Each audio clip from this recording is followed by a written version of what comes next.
कभी आपने सोचा है कि आपका फेवरेट रेस्टोरेंट एक दिन अचानक से बंद हो गया जबकि आप हर वीकेंड उससे ऑर्डर कर रहे थे। अब ऐसा सोचने वाले या ऐसा फील करने वाले आप अकेले नहीं हो, क्योंकि हर छोटे से बड़ा फैमिली रन ढाबा से लेकर फैंसी से फैंसी कैफे धीरे धीरे बंद होते चले जा रहे हैं। हर शहर का यही हाल है। अब न्यूज हेडलाइंस में रेस्टोरेंट क्लोजर काफी कॉमन होता जा रहा है, लेकिन कस्टमर्स का ऑर्डर करना रुक नहीं रहा है। एक रेस्टोरेंट बंद होता है तो वो दूसरे से ऑर्डर करते हैं, और अगर दूसरा रेस्टोरेंट भी बंद हो जाता है तो हम तीसरे पे शिफ्ट हो जाते हैं। लेकिन फिर भी हमारे फेवरेट रेस्टोरेंट धीरे धीरे करके बंद होते जा रहे हैं, इस पर किसी ने सोचने की कोशिश नहीं की। अब आखिर इन रेस्टोरेंट्स के बंद होने के पीछे असली वजह क्या है? क्लोजर्स के पीछे सबसे बड़ा कारण है क्विक कॉमर्स की हिडन दुनिया, जहां जोमेटो, स्विगी, ब्लिंकिट, इंस्टामार्ट इन सब ने खाना खिलाने से लेकर डिलीवरी तक का पूरा तरीका, पूरा नजरिया सब कुछ बदल दिया। 10 मिनट में डिलीवरी मिल जाती है, बढ़िया डिस्काउंट मिलता है, वो भी सिर्फ एक ऑर्डर नाउ बटन पे क्लिक करते हैं। जब इतनी अच्छी सुविधाएं हमें इतनी आसानी से मिल रही है तो हमको लगता है कि यार सब कुछ परफेक्ट है, पर इन स्मूथ सर्विसेज के पीछे की जो डार्क रियलिटी है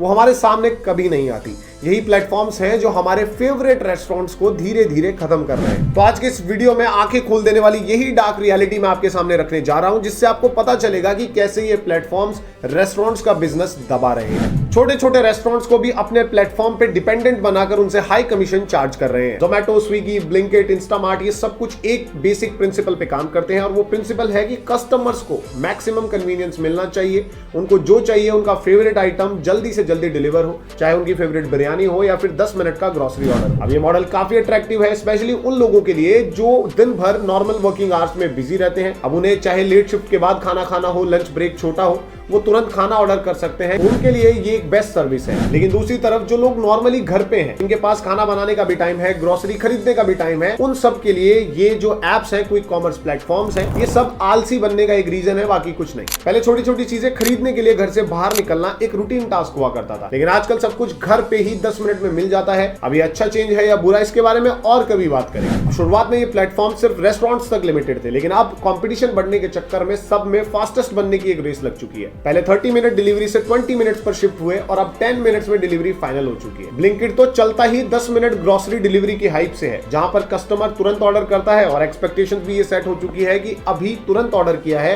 तो 10 मिनट में ऑर्डर डिलीवर होना चाहिए और बढ़िया डिस्काउंट भी मिलना चाहिए। कस्टमर की इस एक्सपेक्टेशन को मीट करने के लिए कंपनीज ने पूरा इंफ्रास्ट्रक्चर खड़ा किया है। इन्होंने सिटी के कोने कोने में अपने डार्क स्टोर्स बनाए। छोटे छोटे हिडन वेयर हाउसेज होते हैं जो हर लोकेलिटी में अवेलेबल होते हैं। इन वेयर हाउसेज में सारे आइटम्स ऑलरेडी अवेलेबल होते हैं, और इनके साथ अवेलेबल होता है एक और हिडन आइटम जो लाइटनिंग स्पीड से सब कुछ पैक करके डिलीवरी पार्टनर तक पहुंचाता है। फूड डिलीवरी का प्रोसेस थोड़ा सा अलग होता है। जैसे ही आप ऐप खोल के ऐप में जाके अपना फेवरेट रेस्टोरेंट सेलेक्ट करते हो, ये ऐप जो है वो रेस्टोरेंट को नोटिफिकेशन भेज देता है ऑलरेडी, ताकि वो ऑर्डर लेने के लिए रेडी हो जाए। ऑर्डर मिलते ही रेस्टोरेंट ऑर्डर रिसीव करके प्रिपरेशन स्टार्ट करता है, और उसी समय डिलीवरी पार्टनर को आपकी लाइव लोकेशन और बेस्ट रूट असाइन हो जाता है, जिससे कि पिकअप और डिलीवरी दोनों स्मूथ और फास्टेस्ट हो जाए। अब ऑर्डर करने वाले को लगता है कि यार एक क्लिक में मैजिक हो गया, लेकिन सब कुछ इतना ही आसान होता तो क्या ही बात होती। अब सोचो इस डिस्काउंट वाली रेस का असली प्रेशर किस पे पड़ता है? इन बड़ी बड़ी कंपनीज पर? बिल्कुल नहीं, असली प्रेशर पड़ता है रेस्टोरेंट्स पर। जोमेटो, स्विगी जैसे प्लेटफॉर्म्स जो है वो रेस्टोरेंट से 30% कमीशन चार्ज करते हैं। उसके ऊपर से पैकेजिंग कॉस्ट, जीएसटी, और फिर अब तो प्लेटफॉर्म हैंडलिंग फीस भी लगने लगी है। नतीजा क्या निकलता है? अगर आप रेस्टोरेंट से 300 रुपए का ऑर्डर करते हैं तो रेस्टोरेंट के हाथ में एवरेज 150 से 200 रुपए ही आते हैं। और ये सिर्फ एक बार का लॉस नहीं होता है। जब रेस्टोरेंट अपनी कॉस्ट बढ़ाने की कोशिश करते हैं अपने मार्जिन कवर करने के लिए, तो कस्टमर को लगता है ये जगह तो अब महंगी हो चुकी है, तो वो नेक्स्ट ऑर्डर के लिए दूसरा रेस्टोरेंट ढूंढ लेता है। मतलब मार्जिन भी स्क्वीज हो रहे हैं और कस्टमर लॉयल्टी भी धीरे धीरे गिर रही है। अब सिर्फ कमीशन ही एक प्रॉब्लम नहीं है, इन एप्स का जो एल्गोरिदम है वो भी रेस्टोरेंट्स के अगेंस्ट काम करता है। अब जो रेस्टोरेंट्स आपको ऐप में सबसे ऊपर दिखते हैं वो अक्सर पेड प्रमोशन या बूस्ट खरीदते हैं, जो 10% एक्स्ट्रा मार्जिन खा जाता है। ओवरऑल अगर देखा जाए तो रेस्टोरेंट के मार्जिन का 40 से 45% जोमेटो और स्विगी खा जाता है। और सबसे बड़ी बात तो ये है कि इस बूस्ट का कोई अल्टरनेटिव भी नहीं है, क्योंकि आज के ऑनलाइन वर्ल्ड में जो दिखेगा वही बिकेगा। तो चाहो ना चाहो आपको ये पे एंड प्ले वाला गेम तो खेलना पड़ेगा, वरना आप लिस्ट में इतने नीचे दबा दिए जाओगे कि वहां से ऑर्डर आना बिल्कुल इंपॉसिबल है। छोटे छोटे रेस्टोरेंट्स जो ऑलरेडी बहुत कम मार्जिन पे काम कर रहे हैं, उनके लिए ये गेम बहुत ही मुश्किल हो जाता है। बड़ी चेन्स जैसे कि पिज्जा हट, डोमिनोज, ये सब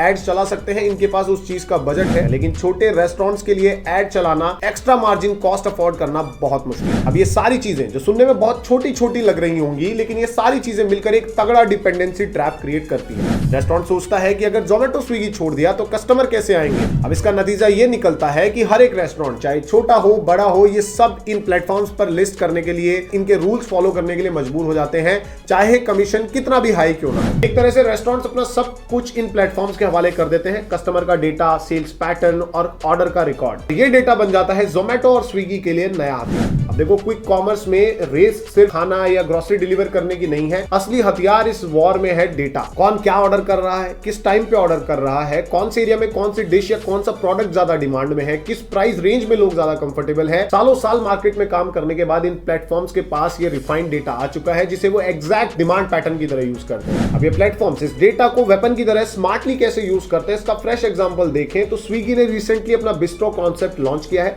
जिसमें वो रेडी टू ईट डिशेस बनाकर लोगों को डिलीवर करते हैं 10 मिनट में, जैसे कि पिज्जा, पास्ता, सैंडविचेस, ये सब कुछ। ब्लिंकिट को ऑलरेडी पता है कि कौन से एरिया में कौन से क्यूजीन की, कौन से डिश की डिमांड ज्यादा है, किस प्राइस रेंज में लोग कंफर्टेबल हैं और क्या कब बनाकर क्विकली कैसे डिलीवर करना है। जहां बड़ी बड़ी ब्रांड्स को रिसर्च करने में सालों का समय लग जाता है कि कौन सी चीज बेचनी है, वहां ब्लिंकिट सीधी वो चीज बेच रहा है उस एरिया में जहां जिसकी डिमांड है और जिसको बहुत क्विकली डिलीवर किया जा सके। मतलब इन्होंने गेम ऑलरेडी डेटा से ही जीत लिया है। अब इसी तरह स्विगी ने भी अपना स्नैक ब्रांड लॉन्च किया और वो भी एग्जैक्ट सेम स्ट्रेटजी यूज कर रहे हैं। सोचो, जो रेस्टोरेंट्स इन प्लेटफॉर्म पर डिपेंडेंट है उनका भी सारा डेटा इनके पास है, और जो कस्टमर्स इस प्लेटफॉर्म पे आ रहे हैं उनका भी सारा डेटा इनके पास ऑलरेडी अवेलेबल है, जिसको यूज करके ये कंपनीज, ये प्लेटफॉर्म्स अपने खुद के ब्रांड्स लॉन्च कर रहे हैं, जो इन्हीं रेस्टोरेंट्स को डायरेक्ट कंपटीशन दे रहे हैं। यानी कि जो प्लेटफॉर्म पहले कभी मीडिएटर हुआ करता था, जो रेस्टोरेंट्स को कस्टमर से कनेक्ट कर रहा था, कस्टमर्स को रेस्टोरेंट से कनेक्ट कर रहा था, वो अब डायरेक्ट कंपटीशन बन रहा है। अब इस पूरी स्ट्रेटेजी को यूज करके ये कंपनीज हमेशा 2 कदम आगे चल रही हैं, जो छोटे छोटे रेस्टोरेंट्स का सर्वाइवल और भी टफ बना रहा है। अब यार, ये बात भी सच है कि रेस्टोरेंट्स भी कोई दूध के धुले नहीं है। क्विक कॉमर्स के आने से पहले इनके खुद के ही गेम चला करते थे।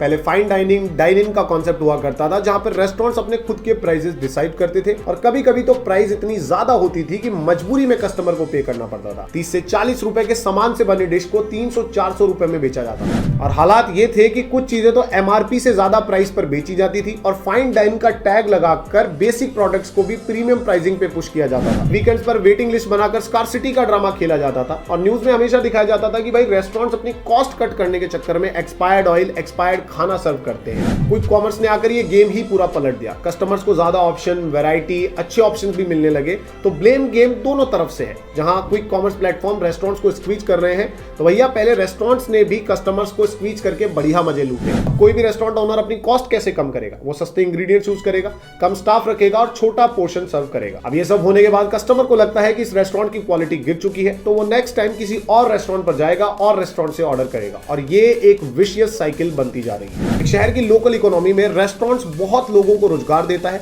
जब रेस्टोरेंट गिरता है तो पूरा इकोसिस्टम अफेक्ट होता है। Vegetable supplier, transporter, local farmer, सब पर इंपैक्ट जाता है। अब यहाँ एक ट्रिकी पॉइंट ये आता है कि इन क्विक कॉमर्स प्लेटफॉर्म्स ने हम कस्टमर्स की लाइफ को थोड़ा इजी तो बनाया। मिडनाइट क्रेविंग हो रही है तो 15 मिनट में पिज्जा घर पे आ जाएगा। अर्जेंट मेडिसिन चाहिए तो स्विगी, इंस्टामार्ट ये सब कुछ डिलीवर कर रहा है। ये कन्वीनियंस कोई छोटी बात नहीं है। अब हर कन्वीनियंस का एक हिडन कॉस्ट होता है। जब हम पूरी तरह से इन ऐप पर डिपेंड हो जाते हैं तो हम अपने शहर के छोटे मोटे बिजनेसेस को कमजोर कर देते हैं। वो लोकल ढाबे, वो फैमिली रन कैफेज, वो कॉर्नर वाली डोसा स्टॉल जो हमारे शहर का असली फ्लेवर लेकर चल रही है, वो धीरे धीरे खत्म हो जाती है। अब अगर ये लोकल फूड बिजनेसेस पूरी तरह से गिर गए तो इसका इंपैक्ट ये होगा कि आगे चलकर सिर्फ बड़े चेन्स, बड़े रेस्टोरेंट्स बचेंगे जो इन प्लेटफॉर्म्स की हाई फीस को अफोर्ड कर सकते हैं, हाई मार्केटिंग को अफोर्ड कर सकते हैं, और हम मजबूर हो जाएंगे इनको हाई पे करके किसी भी चीज को खरीदने के। आई होप कि अब आपको समझ में आ गया होगा कि कैसे क्विक कॉमर्स प्लेटफॉर्म्स रेस्टोरेंट्स पर प्रेशर क्रिएट करते हैं और छोटे मोटे बिजनेसेस तो इनके प्रेशर से खत्म हो जाते हैं। अब नो डाउट इन्होंने कस्टमर्स के लिए सुविधाएं बढ़ाई है, लेकिन उन सुविधाओं का जो हिडन कॉस्ट है वो लॉन्ग रन में बहुत नुकसानदायक हो सकता है। अब इस बारे में आप क्या सोचते हो, कमेंट में आके जरूर बताओ। अब इस वीडियो ने अगर असल में आपको कुछ यूजफुल इंफॉर्मेशन दी है, कुछ हेल्पफुल सिखाया है, तो इसे फ्रेंड्स और फैमिली के साथ जरूर शेयर करें। और हाँ, चैनल को सब्सक्राइब करके नोटिफिकेशन जरूर ऑन कर लो, क्योंकि आगे भी ऐसे ही हेल्पफुल, इंफॉर्मेटिव और यूजफुल वीडियोस आपको मिलते रहेंगे। तो बस आज के लिए इतना ही दोस्तों, जल्द मिलेंगे एक और इंफॉर्मेटिव वीडियो के साथ। तब तक के लिए जय हिंद, जय भारत।